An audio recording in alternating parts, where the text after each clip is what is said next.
అదే ఈ విషయం దక్షిణాది అంటే స్టాలిన్ నేతృత్వంలో జరిగినటువంటి సమావేశంలో రేవంత్ రెడ్డి ఇది దక్షిణాది మీద ఒక పెత్తనం చేస్తే మంచిది కాదు, ఒక ఉద్యమం రావచ్చు అనేటువంటి మాట. ఒకే వేదిక మీద కేటీఆర్ రేవంత్ రెడ్డి ఉండడము, ఈ హిందీ భాష డీలిమిటేషన్ ఏదైనా సరే ఒక తెలివైన ఒక స్పార్క్ అయితే క్రియేట్ అయింది. ఎట్లా చూడొచ్చు అంటారు దాన్ని? ఇప్పుడు డీలిమిటేషన్ మీద ఈ రాజకీయ పార్టీలన్నింటికి కొంత భయాలు ఉన్నాయి. ఓకే, మనం వాస్తవ విషయాన్ని మాట్లాడుకుంటే గతంలో డీలిమిటేషన్ ఎప్పుడు జరిగింది? 2015-16లో 2009లో జరిగింది. డీలిమిటేషన్ లెక్కల ప్రకారమే జరిగింది. 2009లో ఎవరు దేశంలోనూ రాష్ట్రాల్లోనూ కాంగ్రెస్ పాలిత ప్రభుత్వాలు ఉన్నాయి. ఆ రోజు మీరు డీలిమిటేషన్ ఎలా చేశారు? మీ ఇష్టానుసారం మీకు అనుకూలంగా బౌండరీలు మార్చుకున్నారు. ఆ రోజు జరిగింది అదే వాస్తవమా కాదా? ఈరోజు కాంగ్రెస్ నాయకులను చెప్పమనండి, హైదరాబాద్ పార్లమెంటే తీసుకుందాం, సికింద్రాబాద్ పార్లమెంట్ తీసుకుందాం, బౌండరీలు మీరు ఎలా డ్రా చేశారు? మీకు అనుకూలంగా ఉన్న ఏరియాలు, మీకు అనుకూలంగా ఉన్న వాళ్ళ ఏరియాలు ఒక చోటకు చేర్చి వాటిల్ని పార్లమెంట్ బౌండరీలుగా మీరు నిర్ధారణ చేశారు. ఇది కాంగ్రెస్ పార్టీ గతంలో చేసిన పని. ఈరోజు డీలిమిటేషన్ ఎవరి ఆధ్వర్యంలో జరుగుతుంది? భారతీయ జనతా పార్టీ ఆధ్వర్యంలో జరుగుతుంది. గతంలో మీరు ఆడిన ఆటలు ఈసారి చెల్లవు. ఈసారి చాలా స్పష్టంగా ఒక స్పష్టమైన విధానంతో డీలిమిటేషన్ జరగబోతోంది. బౌండరీలు కానీ కొన్ని రూల్స్ ఉన్నాయి డీలిమిటేషన్కి. ఎలా ఇన్ని పోలింగ్ కేంద్రాలు ఉండాలి, ఆ పోలింగ్ కేంద్రాల్లో ప్రతి పోలింగ్ కేంద్రానికి 1200 మందే ఉండాలి.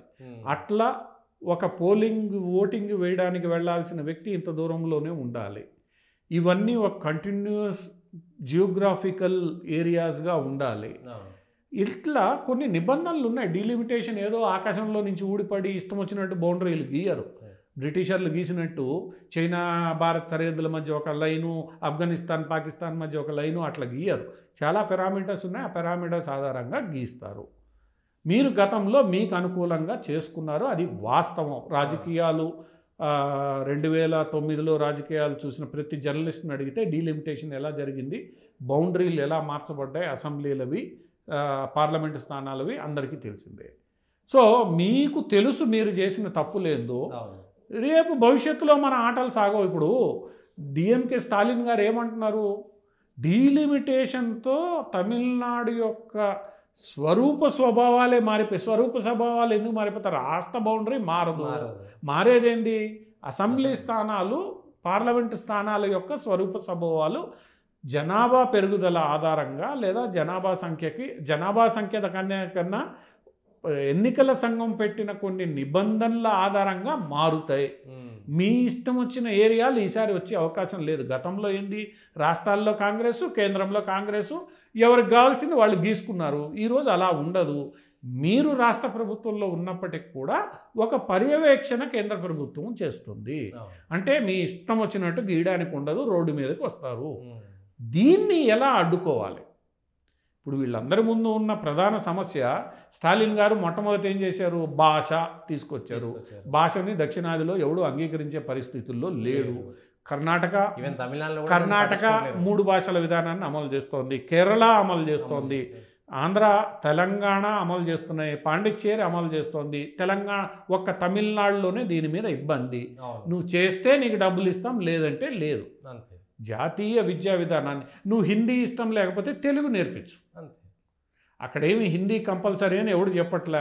ఎప్పుడైతే ఆ విషయం తేలిపోయిందో ఇప్పుడు ఆయన డీలిమిటేషన్ మీద పడ్డాడు. డీలిమిటేషన్ భాష వర్కౌట్ కాలేదు, డీలిమిటేషన్కి వచ్చాడు. ఈ డీలిమిటేషన్లో ఏంది? డీలిమిటేషన్లో మేము అభివృద్ధి చెందాం. ఇప్పుడు నిన్న రేవంత్ రెడ్డి గారు, కేటీఆర్ గారు ఇంకొక మాట ముందుకేసి, మేము ఇంత పర్సంటేజ్ ఆఫ్ జీడిపి ఇస్తున్నాం, మాకు అన్ని సీట్లు కావాలి. రేపు ఆ జీడిపి తగ్గిపోతే సీట్లు తగ్గిస్తే ఊరుకుంటావా నువ్వు? ఇప్పుడు కేటీఆర్ పెట్టిన ఒక అంశం ఏంటంటే, జీడిపి కంట్రిబ్యూషన్ శాతం ప్రకారం సీట్లు ఉండాలి, మాకు 5.5% కావాలి తెలంగాణకి. రేపు తగ్గిపోతే అంటే మనం ఏం మాట్లాడుతున్నాం? ప్రాతిపదిక ఏమిటి? ఇక్కడ నియోజకవర్గాల పునర్విభజన అనేది ఫండమెంటల్గా ప్రజాస్వామ్య ఎన్నికలకు సంబంధించిన అంశం. ఒక ఓటరు స్వేచ్ఛగా సులభంగా ఎలా ఓటు హక్కు వినియోగించుకోవాలి దానికి అనుగుణంగా నియోజకవర్గాల బౌండరీ నిర్ధారింపబడుతుంది. ఫండమెంటల్గా ఇది. అది నేను నా ఇష్ట ప్రకారం చేస్తానంటే, ఈరోజు శేర్లింగంపల్లి అసెంబ్లీ కాన్స్టిట్యున్సీ తీసుకుంటే వివేకానంద నగర్లో మొదలయ్యి రాయదుర్గం దాకా పోతుంది. అది ఇప్పుడు నీకు అంత కాన్స్టిట్యున్సీ ఎట్లా నువ్వు స్ట్రెచ్ చేసుకున్నావు ఆ రోజు? అదొకటే ఉన్నది మీకు. అంతకుముందు ఖైరతాబాద్ ఈ చివరి నుంచి ఆ చివరి దాకా ఒకటే.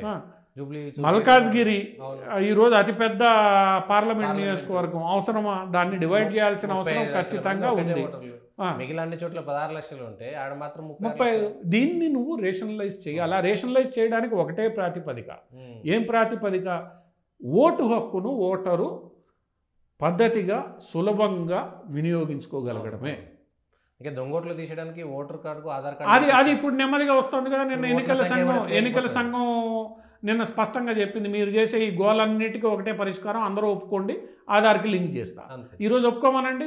ఈ పార్టీలు ఈరోజు పార్టీలు ఏవైతే ఆరోపణలు చేస్తున్నాయో సుప్రీంకోర్టు కూడా ఈరోజు చెప్పింది ఆధార్ అనుసంధానం చేయండి అని. డూప్లికేట్ ఓట్లు తీసేయాలంటే ఎట్లా తీయాలి? వెరిఫై చేయి. ఎవరు వెరిఫై చేయాలి? రాష్ట్ర ప్రభుత్వాల యంత్రాంగమే వెరిఫై చేయాలి. మీ యంత్రాంగం ఎందుకు వెరిఫై చేయట్లా? ఇప్పుడు ఎన్నికల సంఘానికి ఎక్కడా కూడా సొంత యంత్రాంగం ఉండదు.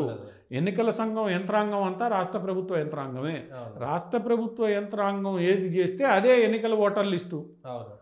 ఏం ఆరోపణలు చేస్తారు మీరు? అందుకనే ఏమైంది ఇప్పుడు ఓటర్లు మేము ఆధార్ లింక్ చేస్తాము, అదొక్కటే ఈరోజు పరిష్కార మార్గం అన్నారు. ఈరోజు చెప్పమనండి వీళ్ళందరినీ, ఆధార్ లింక్ చేసి మేము అంగీకరిస్తాము, అందరికీ ఆధార్లు ఇప్పిస్తాము.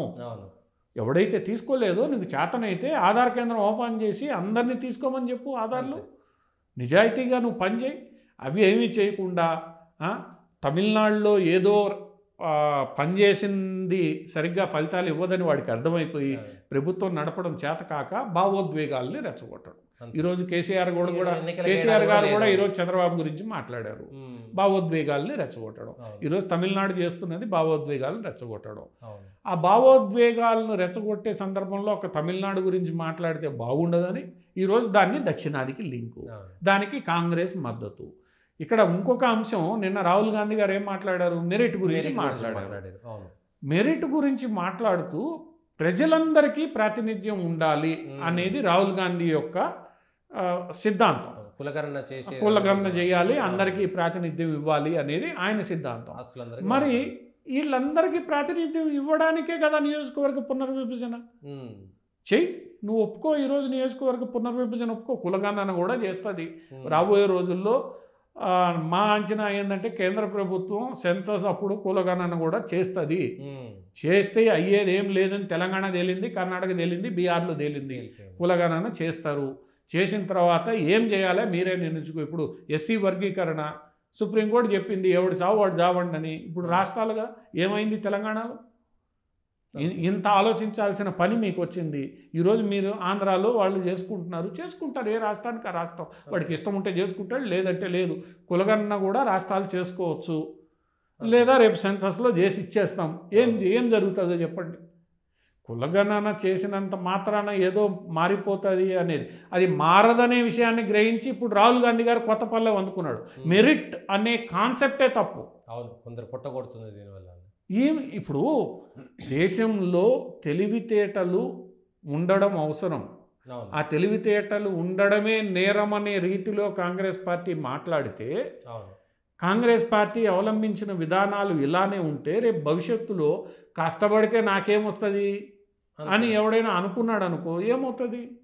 తెలివి ఉన్నోళ్ళకు ఛాన్స్ లేదు, తెలివి ఉన్నోళ్ళకి అవకాశాలు లేవు. ఇప్పుడు తెలివితేటలు అనేవి అది ఏ కులానికి సంబంధించిన వాడికైనా. ఓపెన్ కేటగిరీ అంటే కేవలం అగ్రవర్ణాలకు కాదు కదా. ఓపెన్ కేటగిరీలో ఎవడికి తెలివితేటలు ఉంటే వాడు. ఇప్పుడు ఇది ఒక పెద్ద మిస్కన్సెప్షన్ ఈ భారతదేశంలో. ఓపెన్ కేటగిరీ అంటే కేవలం అగ్రవర్ణాల వారికే అని. ఓపెన్ కేటగిరీ అగ్రవర్ణాల వారికి కాదు, అందరికీ. అగ్రవర్ణాలలో వెనకబడిన కొంతమందికి ఈడబ్ల్యూఎస్ ఇచ్చారు. అది కూడా కేవలం అగ్రవర్ణాలకే కాదు, ముస్లిమ్స్ కూడా అందరూ దాంట్లో. ఎవడైతే ఆర్థికంగా వెనకబడి ఉన్నాడో, రిజర్వేషన్ లేదో, వాడు ఈడబ్ల్యూఎస్ క్లెయిమ్ చేసుకోవచ్చు. అంతే తప్ప అదేదో అగ్రవర్ణాలకు ఇస్తున్నారని ఈ భ్రమ ఏదైతే ఈరోజు దేశంలో రాహుల్ గాంధీ కల్పించే ప్రయత్నం చేశాడో ఆ భ్రమలు పనిచేయడం లేదు. ఇప్పుడు ఆయన మెరిట్ గురించి మాట్లాడడం మొదలుపెట్టాడు. మెరిట్ గురించి ఏం మాట్లాడతావు? ఇప్పుడు ఒక వ్యక్తి ప్రజాస్వామ్యంలో ప్రజల మధ్య పనిచేస్తూ ఉంటాడు, ప్రజల కోసం చిత్తశుద్ధితో పనిచేస్తాడు, వాడి ప్రజాభిమానాన్ని కూరగొంటాడు. చూరగొన్న తర్వాత అతనికి ప్రజలు అతన్ని అభిమానిస్తూ ఇతను నిలబడితే నేను గెలుస్తా అన్నప్పుడు నువ్వు అక్కడ అతనికి రిజర్వేషన్ లేకుండా చేస్తే ఏమవుతుంది? ఆడు రేపు పని చేయడం మానేస్తాడు. ఎవడైతే నిజాయితీగా చిత్తశుద్ధితో ప్రజల అభిమానాన్ని చూరగొని, నేను మిగతా ఉద్యోగాలు వీటి జోలికి పోట్ల, కేవలం రాజకీయ నాయకుల గురించే మాట్లాడతాను. నేను ఎందుకు చిత్తశుద్ధితో పనిచేయాలి?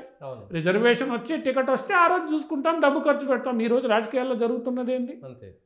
కింద నుంచి భారతీయ జనతా పార్టీలో కూడా కింద నుంచి నేను పనిచేసి ప్రజల్లో పనిచేసి ప్రజల అభిమానాన్ని చూరగొని నేను వెళ్ళి గెలవడము అనే పద్ధతి ఈరోజు వర్కౌట్ కాదని బీజేపీ నాయకులకు కూడా తెలుసు. బీజేపీ నాయకులు కూడా ఏం చెప్తుండ్రు?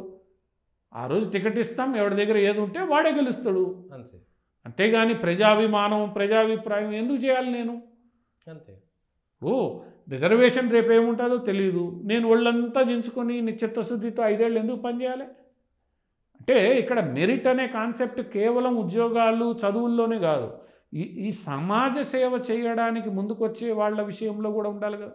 రెండవది, ఏమీ ఆశించకుండా చేయడం వేరు, ఏదో ఒక ఆశతో ఎవడో ఒకడు చేస్తాడు, నేను ఎక్కువ చేయొచ్చనో ఇంకోటనో, దాన్ని కూడా మనం తప్పు పడతాం. అంటే వ్యవస్థల్లో పని చేయాలి అన్న తపన, నేనేదో సాధించాలి అన్న తపనని ఈరోజు కాంగ్రెస్ దెబ్బకొట్టే ప్రయత్నం చేస్తుంది. ఎందుకంటే కాంగ్రెస్ చెప్పిన ఆటలేవి సాగట్లే, ఇండియా కూటమి చెప్పిన ఆటలేవి సాగట్లే, ప్రజలెవరూ నమ్మడంలే, రాజ్యాంగాన్ని మార్చేస్తారనే విషయాన్ని నమ్మడం మానేశారు. రాష్ట్రాల్లో గెలుస్తోంది, రేపు డిఎంకే గెలుస్తోందో లేదో తెలియని పరిస్థితి.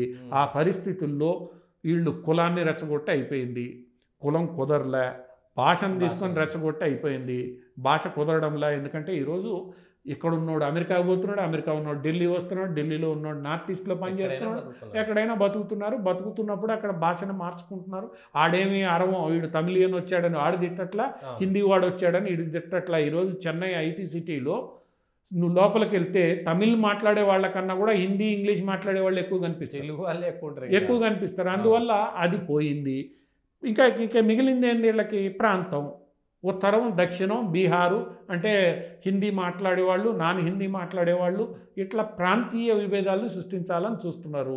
అది ఎంతవరకు విజయవంతం అవుతుంది ఎవడికి అందరికీ తెలుసు. ఇక్కడే చాలా కాంట్రడిక్షన్స్ ఉన్నాయి. ఇంకా ఇది కూడా లాభం లేదని ఇప్పుడు రాహుల్ గాంధీ గారు మెరిట్ గురించి మాట్లాడేశాడు.